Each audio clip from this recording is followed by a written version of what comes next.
محترم سامعین، ہم خوراک کے بغیر تو کچھ دیر زندہ رہ سکتے ہیں،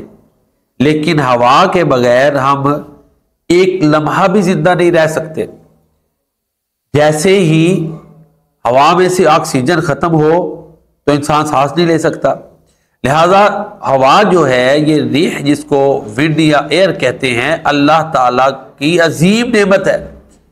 اور ہماری زندگی کا یہ جزو لا ینفک اور جزو لازم ہے۔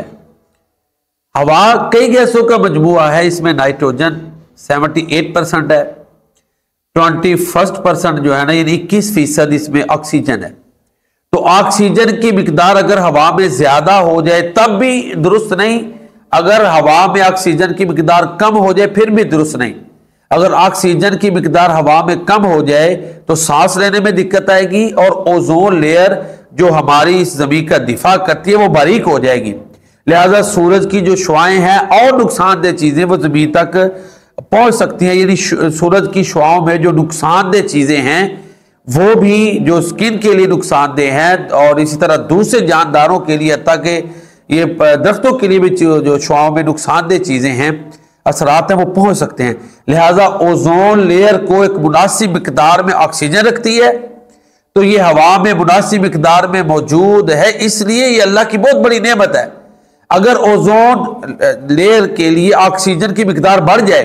یا دوسرے لفظوں میں یوں سمجھیں، اگر ہوا میں آکسیجن کی مقدار بڑھ جائے تو اس سے یہ پہاڑ اور کئی چیزیں میلٹ ہو جائیں گی، اوزون لیئر موٹی ہو جائے گی، اور اس کا نقصان یہ ہوگا کہ زمین کے اوپر جو ہے وہ وٹامن ڈی اور کئی مفید چیزیں جو شعاعوں کے ساتھ آتی ہیں وہ نہیں آئیں گی۔ تو اس لیے ایک ہوا پر یہ اگر ہم غور و فکر کریں نا کہ یہ اللہ کی کتنی بڑی نعمت ہے، کتنی عظیم نعمت ہے، تو پھر ہمیں جو ہے نا اللہ کی قدرت سمجھ میں آتی ہے۔ پھر اس ہم نتیجے پہ پہنچتے ہیں کہ فَبِأَيِّ آلَاءِ رَبِّكُمَا تُكَذِّبَانِ، تم اپنے رب کی کون کون سی نعمتوں کو جھٹلاؤ گے۔ یہ ہوا جو مختلف گیسوں کا مجموعہ ہے، اللہ تعالیٰ کی عظیم نعمت ہے، اس لیے ہمیں ہر نعمت پر اپنے رب کا شکر ادا کرنا چاہیے۔